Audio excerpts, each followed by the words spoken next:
I'm 32 years old, and for the first time in my life, I feel like I don't owe anybody anything. That sentence probably sounds strange if you didn't grow up like I did, but for me it's the single most liberating truth I've ever spoken out loud. I'm financially independent, I run a small but thriving business in the tech industry, and I live in a city where I know no one from my past. The air feels lighter here. Cleaner. Not because of geography, but because of what I left behind. I grew up in a house where nothing was free. Not love, not shelter, not even the food on the table. My parents had this way of making every bite of dinner feel like a loan. If I so much as asked for seconds, my father would look at me and say, "You know how much that meat costs? You better remember this when you're older." My mother wasn't any softer. Whenever she bought me new shoes for school, she'd remind me that, "Someday, you're going to pay us back for all this." Parents aren't banks, you know. Except that's exactly how they treated themselves, like creditors. From as early as I can remember, there was a ledger hanging over me. Not a real one at first, just their constant tallying. That's another $50 for your school trip. That's $120 for your textbooks this semester. Don't forget the electric bill you benefited from. These weren't throwaway comments, they were mantras. They wanted me to internalize the idea that every cent they spent on me was a debt I would eventually have to repay. And I did. At least, in the way a child does, emotionally. I lived with this gnawing sense that I was a burden. That my very existence was draining them dry. Birthdays were the worst. Instead of joy, there was always a speech. My father would stand there, beer in hand, and remind me. "Another year older. Another year we've kept you fed, clothed, and educated. Don't forget, son, you're racking up quite the bill." I laughed when I was younger, because what else could I do? But by the time I was 11 or 12, those jokes felt like chains. I remember one night vividly. I was maybe 14. I'd stayed late at school for a project, and when I got home, my mom had left dinner for me on the stove, just some spaghetti with Jared sauce. I sat down to eat quietly, grateful, when she came into the kitchen and sighed. "You know, I could have just made something for your father and me," she said, leaning against the counter. "But I made extra because of you. Don't forget that. That, don't forget, became the chorus of my adolescence. Don't forget this meal. Don't forget this coat. Don't forget this electricity, this water, this roof. Don't forget, because one day the debt will come due." And the worst part? They never said it out of financial struggle. We weren't wealthy, but we weren't destitute either. My dad had a stable job at a manufacturing plant, and my mom worked part-time at an office. Bills were paid, vacations happened occasionally, the car was always serviced. But instead of parenting being an act of love, it was a business transaction in their minds. Raising me wasn't something they wanted to do, it was something I owed them for. By the time I was 16, I was already working part-time jobs. Stocking shelves at the local grocery store, flipping burgers, doing anything that would bring in money. Not because I wanted spending cash, though I did, but because I wanted leverage. Every dollar I earned felt like a tiny chip away from their ledger. When I bought my own clothes, I could avoid the "don't forget." When I paid my own phone bill, I could silence one of their tally marks. But no matter what I did, they always reminded me of the bigger picture. You think paying your phone bill makes you grown? Try paying the mortgage. Try covering the hospital bills from when you were born. You'll never repay what we've done for you. It was endless. Exhausting. Crushing. I used to lie awake at night, staring at the ceiling, running numbers in my head. How much does it cost to feed a child? How much was rent, utilities, clothes, school? If I could just figure it out, maybe I could plan for the day I finally handed them a check and said, "There. Paid in full. Leave me alone." I didn't know then that I would actually end up doing exactly that. But I'm getting ahead of myself. At 17, I left. As soon as I could legally move out, I was gone. It wasn't a dramatic, movie-style blowout. It was quiet, calculated. I had saved up enough from part-time jobs to rent a small room with 2 other guys in a crappy apartment. I didn't even tell my parents until the day I was moving my stuff. My father laughed when I told him. "You'll be back within 6 months," he said, shaking his head. "Wait until you realize how expensive the world is. You think you're grown, but you're nothing without us." My mother cried, not out of sadness, but out of rage. She accused me of being ungrateful, of spitting on everything they had given me. Her exact words still echo in my head. You're running away from your debt. That's what you're doing. Coward! And maybe I was a coward. I was terrified. Terrified of failing, of crawling back, of proving them right. But at the same time, I felt this raw, burning determination to never give them that satisfaction. If I had to starve, I'd starve. If I had to work 3 jobs, I'd work 3 jobs. But I would never, ever, go back. That decision shaped everything. The first few years were brutal. I worked in fast food retail, warehouses, anywhere that would take me. I went to community college at night, dragging myself to class after long shifts. I slept in a mattress on the floor. Ate ramen until I was sick of the sight of it. My roommates came and went, sometimes leaving me stuck with bills I could barely cover. But every month I survived, every class I passed, every promotion I scraped my way into, I felt myself pushing further and further away from that house of debts. I thought about my parents less and less. Not because the scars weren't there, they were, but because I didn't want them to win. If they wanted me to live my life in service to their ledger, then my revenge, even back then, was to build something entirely my own. And I did. But the thing about trauma is that it never fully disappears. Even as I started to succeed, moving into better apartments, landing higher-paying jobs, eventually launching my own business, the voice in my head never went away. That constant whisper, don't forget. Don't forget. Don't forget. So I didn't forget. I kept track. I started researching, digging into average costs of raising a child during the years I grew up. Government data, inflation calculators, old receipts I still had stuffed away from random school supplies or clothes my parents had forced me to remember. I pieced together the ledger they had always wanted me to carry. And when I finally reached stability in my 30s, I finished it. Down to the cent. And when the time was right, I paid it. I used to joke that my house had a toll booth. Not at the front door, right behind my ribcage. Every inhale felt taxed. Every exhale was a receipt. The ledger talk ramped up in middle school. My mom discovered couponing like a religion and started keeping binders full of laminated pockets. On Sundays, she'd spread them across the dining table and invite me to sit, like a man, and learn about household economics. She wasn't asking. She'd tilt her head and say, "Sit."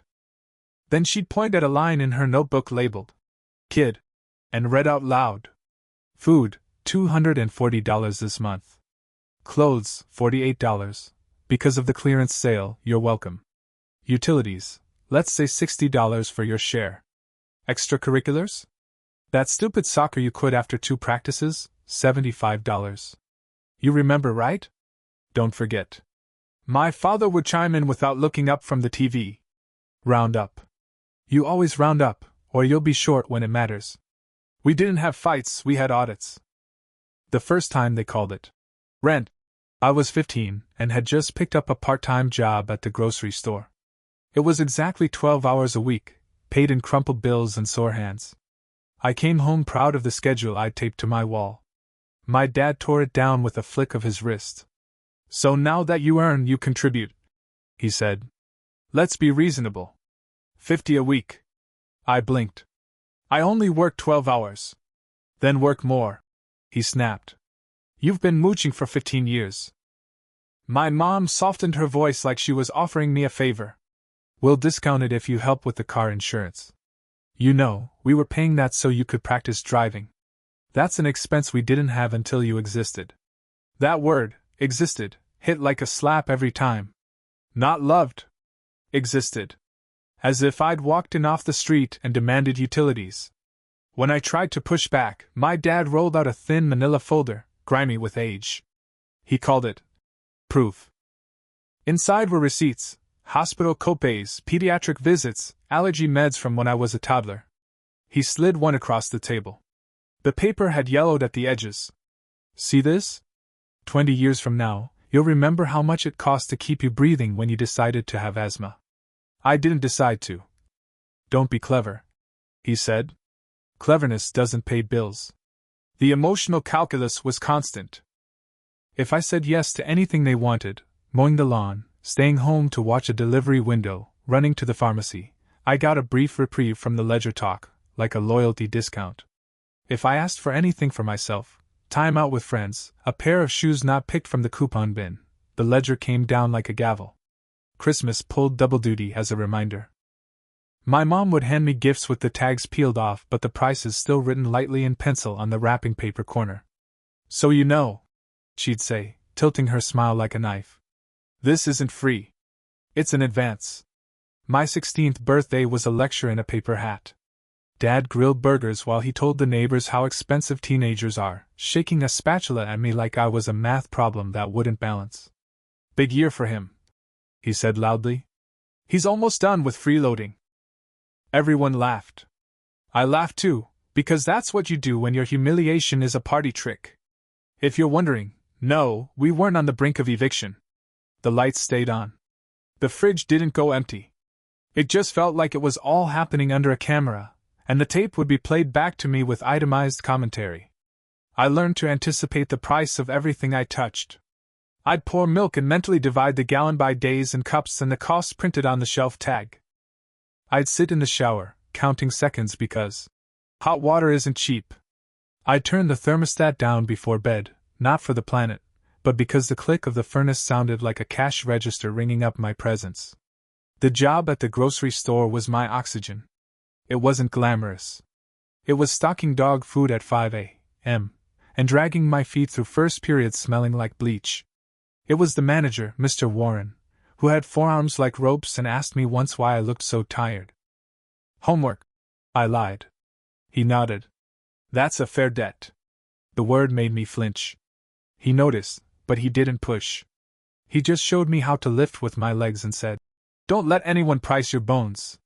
I started paying for my own stuff where I could. Cheap shoes from the clearance rack with my discount. A prepaid phone so I wouldn't owe them for minutes. I came home with a jacket I'd bought on sale and my mom actually looked offended. "You think you're better than us? Buying your own things? You don't trust me to provide?"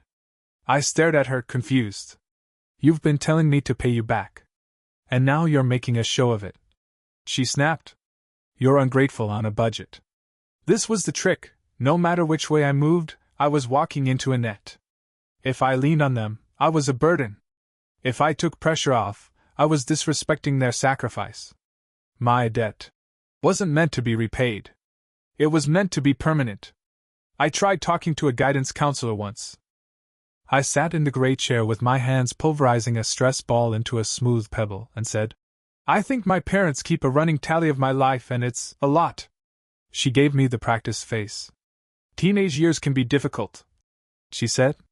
"Parents sometimes overcommunicate about finances. Have you told them how this makes you feel?" I almost laughed. Feelings were another line item at home. Therapy would have gone under luxury. So I built my own quiet plan. In a composition notebook with a marble cover, I started writing down numbers. Rent in our area for a room. Cheapest bus pass. Cost of rice and eggs and the kind of peanut butter that leaves your mouth dusty. I made columns and subtotals in a pale, shaky budget that looked like a ladder I might be able to climb. At school, I learned to spot the kids who understood hunger and scarcity by the way they ate, fast at lunch, like time was being rationed. I kept my head down, kept my grades in the good enough to get out zone. Nights, I read about community college programs on old library computers that whined like they were haunted. I tagged everything with a sticky note. Possible stretch if I don't sleep. At home, the pressure turned theatrical. One evening, my dad printed something off the internet and slid it across the table. It was a fake invoice template filled with charges. Room and board, utilities, transportation to extracurriculars, parental labor. At the bottom, the total was underlined 3 times, a number so big it made my stomach lurch. In the notes field, he typed, "Payment due upon graduation." "It's a joke," he said when he saw my face. He laughed. "Lighten up." My mom didn't laugh. She tapped the bottom line with her finger. "It's about respect," she said. "We want you to remember." I took the paper to my room and sat on the floor with it. I could smell the toner. I folded it and unfolded it until the creases mapped it into quadrants. Then I slid it into the back of my composition notebook, behind the bus schedules and apartment listings. It wasn't a joke to me. It felt like a contract I'd never signed and couldn't break. Some of you will ask why I didn't cut them off earlier, why I didn't scream back, throw the paper in their faces, run. The truth is, I believed them. I believed I was expensive. I believed I was a cost center that needed to justify itself. And kids who believe their debt don't throw tantrums, they hustle. I started taking extra shifts. I learned the smell of 4 a.m. and the sound of back doors unlocking and the weight of a pallet jack loaded badly. I'd stand in the freezer and feel the cold burn my teeth and think, this minute is mine. No meter is running on this minute. They don't know about it. They can't charge me for it. Weeks bled into months. The binder at home got thicker. Every time my mom updated it, she sighed theatrically, as if the weight of the plastic was proportional to the weight of me. My dad developed a habit of reminding me of my tab when I was happy. I'd come home smiling because a teacher praised my essay and he'd nod and say, good. Words are cheap. Do something that pays. Once I brought home a letter about a small scholarship I'd been nominated for. It wasn't huge, but it would cover textbooks. My mom read it and immediately called my aunt. See? We invested in his education, she said loud enough for me to hear. The dividends are starting. When she hung up, she looked at me like a stock that had finally stopped underperforming. Don't forget who planted, so you can harvest. Okay, I said, because what else was there to say? My chest hummed with a quiet fury I didn't know how to spend. The last summer before I turned 17, I learned to drive better than anyone I knew. Not because I loved cars. Because the parking lot was the only place I could sit alone for 10 minutes without an itemized list of why my life cost too much. I'd park under the dead light posts behind the grocery store and lean my head back and breathe, counting the inhales like they were coins I got to keep. My 17th birthday didn't have a party. My dad said, no more childishness. This is when you become accountable. He grilled 2 steaks, ate both, and tossed me a hot dog with a slice of American cheese stuck to it like an apology. You've got 6 months, he said. By the time you graduate, you'll start paying everything you owe in earnest. No more piecemeal. We'll draft a plan. My mom smiled, satisfied. We raised you well, she said. You understand responsibility. Not every kid does. Responsibility. It tasted like aluminum. After they went to bed, I sat at the kitchen table with the overhead light buzzing and opened my composition notebook. I wrote, in block letters, Plan A, leave. Underneath, I wrote Plan B, there is no Plan B. It wasn't bravery. It was math.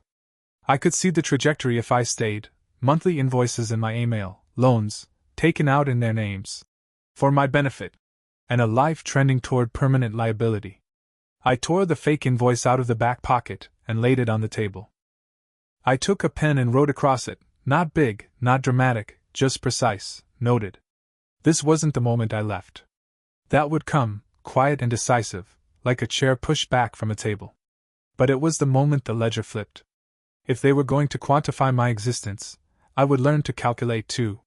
If love was a receipt in our house, I would decide when the register closed. I put the invoice back in the notebook, snapped the elastic band, and slid the whole thing under my mattress. Then I washed the one plate I owned, a chipped thing with blue flowers around the rim, and dried it with a dish towel that smelled like lemon and stale air. In the window, my reflection looked like a kid trying to look like a man, and maybe that's all I was. But for the first time, I didn't feel like a cost. I felt like a balance line about to zero out. The day I left wasn't cinematic. No slammed doors, no suitcase flung dramatically down the porch steps, no neighbors peeking through curtains to witness the fallout. It was quieter than that, and somehow that made it feel sharper. It was late May, right after high school graduation. Everyone else was making summer plans, trips with friends, last family vacations, orientation weekends for college. I had my own plan, one that lived in the warm pages of my composition notebook. Room for rent, $275 a month. Shared with 2 other guys I barely knew, but they were desperate for someone to cover utilities, and I was desperate to get out. I'd spent months preparing. Extra shifts at the grocery store, odd jobs mowing lawns and moving boxes, stuffing cash into an envelope hidden inside the sleeve of an old hoodie at the back of my closet. Every crumpled bill was a rung on the ladder out. When graduation came, my parents didn't even bother pretending it was about me. My father shook my hand in front of relatives like he was a boss congratulating an employee. Now he can finally start repaying the investment, he joked, and everyone laughed except me.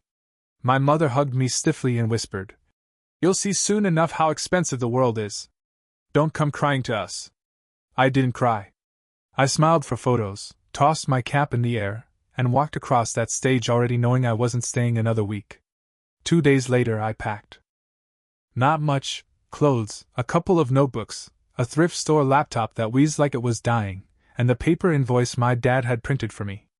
That went into the folder at the bottom of my backpack, not because I wanted to carry it, but because I wanted to remember. When I told them I was moving, my father didn't even look surprised. He leaned back in his chair, arms crossed, smirk plastered on his face. "You'll be back in 6 months," he said. "The world doesn't hand out freebies. You'll figure out real quick just how much you've been riding on our dime." My mother's reaction was sharper. She went pale first, then red. "So that's it? You think you can just walk away? After everything we've given you? You're abandoning your debt. You're running away like a coward." I wanted to scream at her that a debt was something agreed upon, not something forced on a child just for existing. But screaming wouldn't change anything. So I zipped my bag and said the only thing I could: "Thank you for everything. Goodbye." I didn't mean the thank you. I meant the goodbye. The first few months out were brutal. I was 18, sharing a crumbling 2-bedroom with 2 guys from my high school I'd barely spoken to before. The carpet was stained, the stove only worked if you kicked it, and the shower sputtered like an old man's cough. Rent was due in cash, slid under the landlord's door in a plain envelope. We bought the cheapest groceries we could find: ramen bricks, rice, eggs, day-old bread, and rationed like soldiers. I worked 2 jobs that summer: mornings at the grocery store, evenings washing dishes at a diner that smelled permanently of grease and burned coffee. My feet were always sore, my fingernails always cracked. But every paycheck felt like proof. Proof that I wasn't crawling back. Of course, my parents didn't see it that way. They called constantly at first. My mom would leave voicemails dripping with accusation. "So you think you're grown now? Living in filth, probably starving, while we sit here after raising you for 18 years. You'll come back when you realize you can't survive without us." My dad's messages were smugger, like he was waiting for the punchline. "Hope you're enjoying playing house. Don't forget the real bills are coming. Electricity, heat, health insurance. Let's see how long you last." Sometimes I'd play the messages at night, not because I wanted to hear them, but because they fueled me. Every word was a dare. Every accusation was a challenge. I worked harder out of spite. Community college became my lifeline. I enrolled part-time because that's all I could afford, paying tuition piece by piece with what was left after rent and food.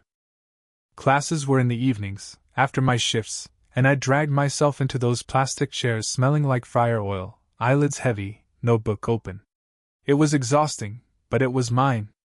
I remember sitting in a quiet computer lab one night, typing out an essay on a borrowed textbook, and realizing I hadn't thought about the ledger in hours. For once, I was just a kid writing about history, not a debt walking around on legs. That feeling was addictive. Money was always tight. There were weeks I counted quarters for bus fare, nights I skipped meals because the fridge was empty. Once, I pawned my guitar, the only thing I'd ever bought for myself back home, to cover a utility bill. It hurt, but it also freed me a little. Every sacrifice was still better than returning. My roommates came and went. One dropped out of school, the other moved in with his girlfriend, leaving me scrambling to cover their share of rent. I picked up extra shifts, lived on caffeine and stubbornness. The landlord threatened eviction more than once, but I always found a way to scrape by. Through it all, the phone calls from home kept coming. My parents never offered help, only reminders. "Don't forget your tab. Don't forget the hospital bills. Don't forget the roof we kept over your head for 18 years. Every cent is written down." I wanted to scream that I hadn't forgotten. that I carried it like a stone in my chest. But instead, I let their voices drive me. If they wanted repayment, I'd give it to them someday. On my terms. The years blurred together. By 21, I was working in IT, fixing computers at a small office. It wasn't glamorous, but it paid better than dishes or groceries. I took every overtime shift offered, squirreled money into savings, and chipped away at classes until I earned my associate's degree. When I walked across the stage at that graduation, no one was there to cheer. My parents hadn't spoken to me in months, except for the occasional email reminding me of my lifelong debt. My roommates had moved on. I stood there alone in my cap and gown, diploma in hand, and for the first time, I didn't feel the absence of applause. I felt something else, quiet pride. From there, things snowballed. A coworker recommended me for a better job. That job led to another, and another. I learned fast, worked harder, and started freelancing on the side. By 25, I was making more money than I'd ever imagined as a kid counting quarters in the grocery store break room. My parents noticed. The tone of their calls shifted. My mother's accusations softened into manipulation. "We're so proud of you. All those years of sacrifice are finally paying off. Don't forget where you came from." My father was blunter. "You're doing well. Time to start paying back the real debt. We kept you alive for 18 years. What's that worth, huh?" I didn't answer. I just listened, quietly taking notes. Every time they mentioned a bill, a sacrifice, a cost, I wrote it down. Hospital stays. School trips. Food, clothes, heat. I'd already started keeping track years ago, but now I doubled down. I researched government reports on the average cost of raising a child in the 90s and early 2000s. I adjusted for inflation, cross-referenced with old receipts they'd shoved at me as proof. If they wanted to talk in numbers, I'd speak their language. The ledger had haunted me for so long. Fine. I'd finish it. And when I did, it wouldn't be for their satisfaction. It would be for mine. Because someday, I promised myself, I'd hand them the total. Paid in full. And then I'd walk away forever. By the time I hit 26, the fear of crawling back to my parents had finally dissolved into something else: momentum. I was making decent money in IT consulting, working insane hours but finally able to afford more than survival. My apartment wasn't glamorous, but it was clean, quiet, and entirely mine. No one stood at the doorway tallying the cost of my showers. No one sneered about how much the groceries ran this week. For the first time in my life, I wasn't calculating my existence by what I owed someone else. But the thing about trauma is, even when it loosens its grip, the fingerprints stay. I'd walk into a grocery store and still calculate unit prices per ounce in my head. I'd turn off lights obsessively, not because I cared about the bill anymore, but because my father's voice echoed, "Don't forget, electricity isn't free." And at night, lying in bed after 10-hour days, I'd remember the fake invoice he'd typed up for me when I was 16. Payment due upon graduation. It should have been ridiculous. But it wasn't. It was seared into me. So one night, I opened my laptop and started a spreadsheet. I titled it The Ledger. At first, it was just curiosity. I wanted to know, what did it actually cost to raise me? My parents had made it sound like they'd mortgaged their souls. But was that true? Or was it just another manipulation tactic? I dug around online, pulling government statistics and cost of living reports from the years I was a kid. Average food costs per child in the 1990s. Clothing estimates. Housing expenses divided by household size. Health insurance premiums.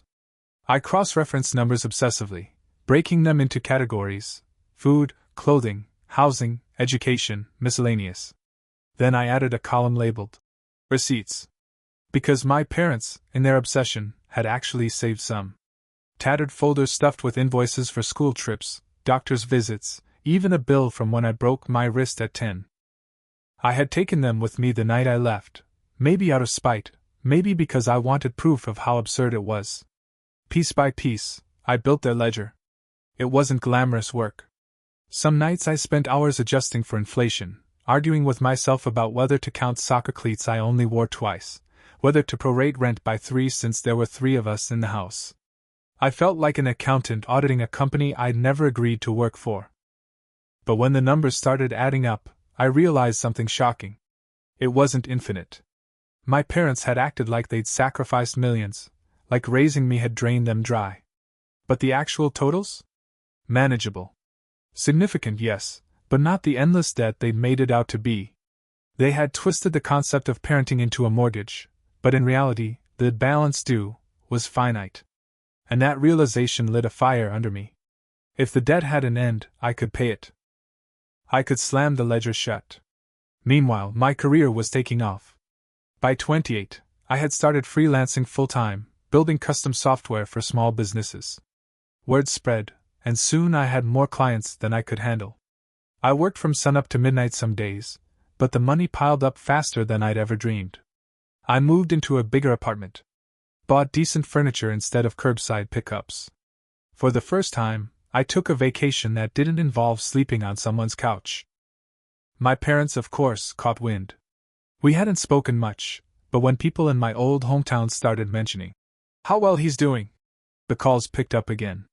You're successful now. My mother cooed in a voicemail. That's because of us. Don't forget who clothed you, who fed you, who put you through school. My father was blunt as always. It's time. You've had your fun. Start paying back what you owe. Real adults honor their debts. I didn't respond. But every voicemail, every email, every reminder, they all went into the spreadsheet. Another line. Another entry. Another reminder of why I was doing this. By 30, the spreadsheet was complete. I had combed through every statistic, every receipt, every possible cost they could have thrown in my face. Food, clothing, housing, education, health. I even added an interest column, not to give them more, but to calculate exactly what they might try to tack on. The final number sat there, highlighted in yellow. Precise. Impersonal. Cold. It didn't scare me. It didn't feel heavy. It felt small, compared to the weight it had carried in my childhood. I stared at it for a long time. Then I wrote across the top of the spreadsheet, balance due. And for the first time in my life, I smiled at the ledger instead of fearing it. Here's the thing about revenge. People expect it to be dramatic. Screaming matches? Public confrontations. I didn't want that. I didn't want another word from them, another chance for them to twist the knife. I wanted silence. So I made a plan. First, I set aside the exact amount in a separate account. Every cent calculated, down to the decimal.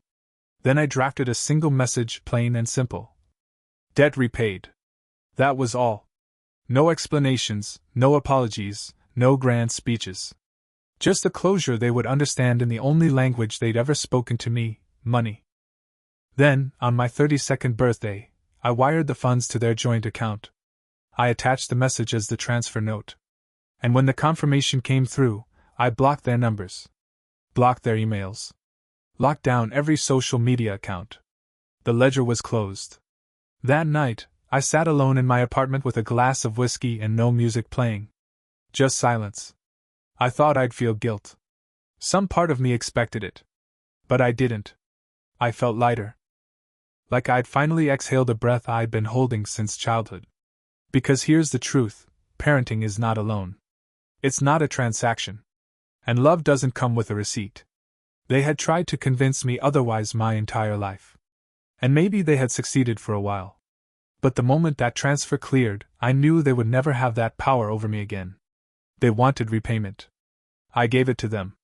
Exactly what they asked for, nothing more, nothing less. And then I walked away. The day I executed my plan wasn't random. I chose it carefully, my 32nd birthday. The irony was too perfect to resist. For decades, my birthdays had been little more than reminders of my supposed debt, speeches about expenses, guilt-drenched gifts, jokes about how much I'd cost that year. I wanted to rewrite the date. I wanted it to stop belonging to them. So on the morning of my birthday, I sat at my desk with two things open on my computer, my bank's transfer portal and the spreadsheet I'd built over 6 years. The spreadsheet looked almost clinical. Rows of numbers, categorized and subtotaled, cross-referenced with inflation data and receipts. Food, $31,440. Clothing, $8,700. Housing, $62,000. Healthcare, $27,050. Miscellaneous, including school trips and sports I barely got to enjoy, $4,210. The total at the bottom glowed in bold yellow. It was exact, deliberate, and, most importantly, final. I transferred that exact sum into their joint account. Not a dollar more, not a dollar less. The memo line was short, just 2 words. Debt repaid. I clicked. Confirm. For a moment, I sat frozen, staring at the confirmation screen. My hand hovered over the mouse, like I was afraid the number would crawl back into my account, like the ledger would reject closure. But it didn't. The transfer was complete. The chain had snapped. Blocking them came next. I didn't hesitate. Their phone numbers blocked. Their emails filtered to trash. Social media locked down so tightly they couldn't even find a profile picture. I wanted no argument, no counteroffer, no last speech about how I misunderstood. My heart pounded as I worked through the list, but not with fear, with adrenaline, the same way you feel after narrowly avoiding a car accident. I'd been preparing for this moment for years, and now it was finally real. When it was done, I sat back in my chair and let the silence fill the room. No ledger, no reminders, no balance hanging over me. Just me, 32 years old, on my birthday, finally free. Of course, they tried to reach me. I knew they would. That afternoon, my phone lit up with Mom calling. I watched it buzz on the table until it stopped. Seconds later, Dad appeared. Then again. Then both, alternating, as if they tag-teamed the assault. When they realized they couldn't get through, the emails started. Subject lines blared in my inbox preview like warning sirens. We need to talk about this. You don't understand what you've done. This isn't what family means. Ungrateful. Coward. I didn't open them. I didn't need to. The subject lines alone told me everything I already knew. They didn't see the transfer as closure. They saw it as provocation. And that was exactly the point. I wasn't sending them a gift. I wasn't honoring them. I was cutting them off in the only language they'd ever respected, money. 3 days later, my cousin, one of the few family members I still spoke to, texted me out of the blue. Dude! What did you do? I played dumb. What do you mean? He sent back a screenshot of a Facebook post from my mother. It was a paragraph-long rant about children these days, and how some people think throwing money can erase responsibility and family loyalty. She didn't name me, but she didn't need to. Everyone knew. My dad had apparently been calling relatives too, framing it like I'd paid them off to abandon the family. My cousin said, "They're spinning it like you're the bad guy. But honestly, respect. That's baller." I laughed. Not because it was funny, but because it was the first time I'd heard anyone frame what I did as strength, not betrayal. The more they raged, the calmer I felt. Their whole narrative collapsed in that one wire transfer. For 32 years, they'd held the ledger over me like a noose. Don't forget. You owe us.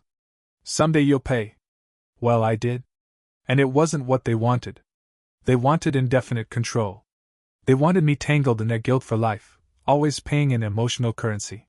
By putting a precise number on it, by handing it back with cold exactness, I robbed them of the power to inflate it anymore. The debt was over. The ledger was closed. And they hated it. In the weeks that followed, I heard bits and pieces from extended family. My parents were furious. My mother cried on the phone to my aunt about how calculating I'd been. My father ranted about disrespect and how I'd humiliated them by treating parenting like a bill. But I didn't feel humiliated. I felt liberated. Because here's the thing, they were right. Parenting isn't a bill. But they were the ones who made it one. They were the ones who turned every meal, every shirt, every doctor's visit into a transaction. They wrote the ledger, I just closed it. For once, I didn't carry guilt about it. Not even a shred. Instead, I carry peace. I celebrated my birthday alone that night, not because I had no one to celebrate with, but because I wanted to savor the quiet. I ordered takeout sushi, something my parents would have sneered at as too expensive. I poured a glass of good whiskey, The kind I never could have afforded back when I was counting pennies for bus fare. And I sat on my balcony, watching the city lights blink against the night sky, and thought, this is what it feels like to breathe without a toll. For the first time in my life, my birthday wasn't about a debt. It was about freedom. For the first few weeks after the transfer, I lived with the buzzing expectation that something would happen. I half expected my parents to show up at my door, pounding on it like debt collectors come to renegotiate terms. I half expected lawyers' letters, threats of lawsuits, or maybe even some twisted attempt to charge interest on my childhood. None of that came. Instead, there was silence. Silence from my phone, because I had blocked their numbers. Silence from my inbox, because their messages filtered directly into the void. Silence on my birthday for the first time in my life. No sarcastic jokes about how old I was getting. No speeches about the bills that kept me alive another year. Silence. It was unnerving at first. The absence of their voices was so loud it felt like static in my ears. I'd wake up some mornings convinced I'd missed something, that I'd forgotten to pay some bill, that their voices would come booming back to remind me I owed.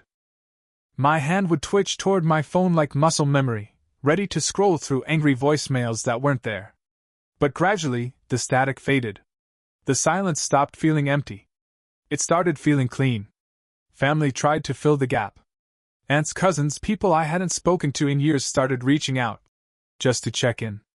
I knew what it was, reconnaissance. My parents couldn't get to me directly anymore, so they sent out their emissaries, hoping someone would report back.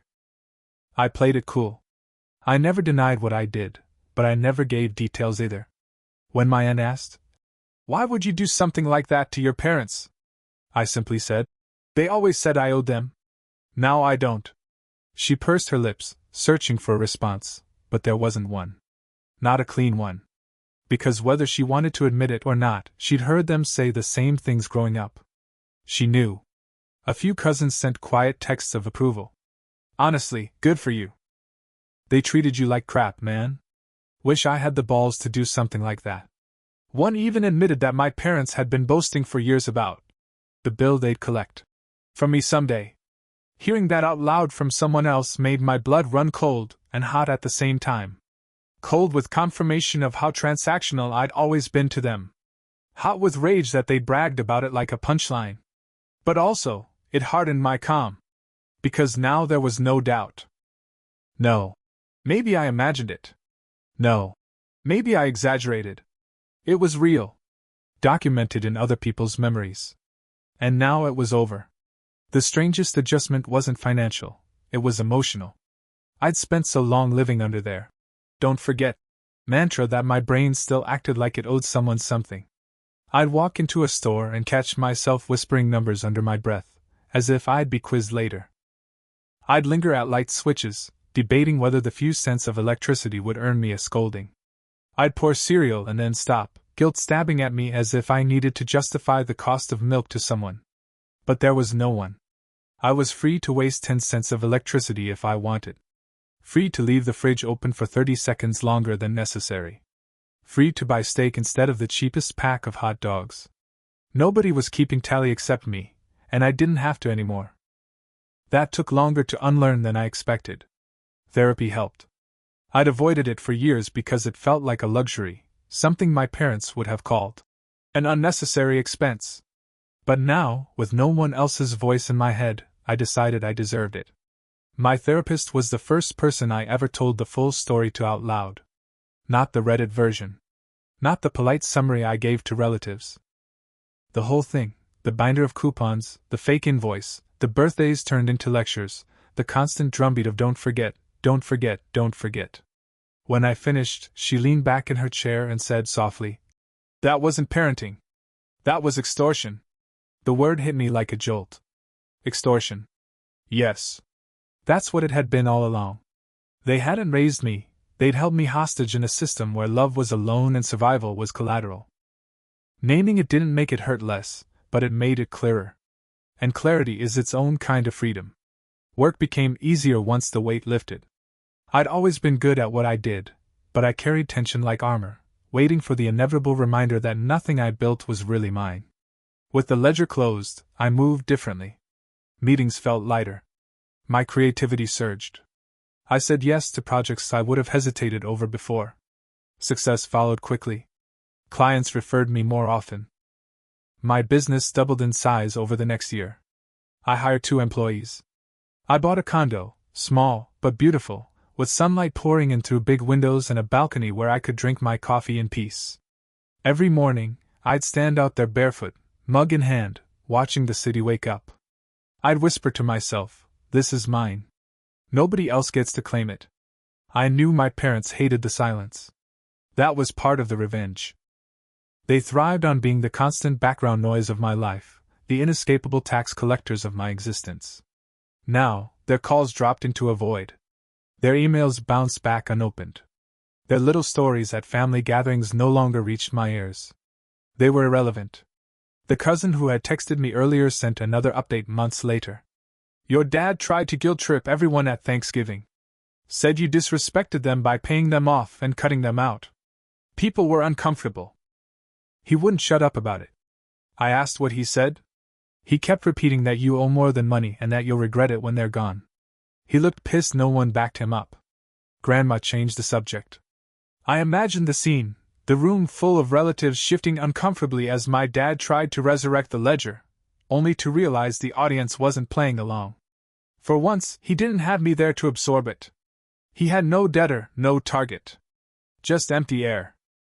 The thought didn't fill me with joy. It filled me with peace. Because I wasn't part of that show anymore. Freedom isn't loud. It doesn't always come with fireworks or applause. Sometimes it's just the quiet sound of your own breath, unmetered, untaxed, belonging only to you. That's what I had now. And with every passing day, I learned to live in that silence a little more. It's been almost a year since I wired the money and walked away. In that time, my life has been quieter than I ever imagined it could be, and I don't mean boring. I mean free. I mean unchained. I mean waking up every morning without that ledger stamped across the inside of my eyelids. When I was younger, I thought revenge would feel like fireworks. Like standing over the ruins of someone else's castle, laughing in the smoke. But it didn't. The revenge I chose was simple, almost boring in its execution. 2 words in a memo line. A spreadsheet sent into the ether of a bank's processing system. And then silence. That silence turned out to be louder than any confrontation ever could have been. In the past year, I've realized something I didn't expect. I don't actually think about them much anymore. For someone who lived half his life in their shadow, that absence is strange. At first, I kept waiting for the urge to call them, to explain myself, to finally win an argument by laying out all the receipts. But the urge never came.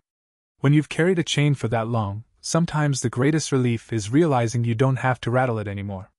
You just set it down and keep walking. That's what I did.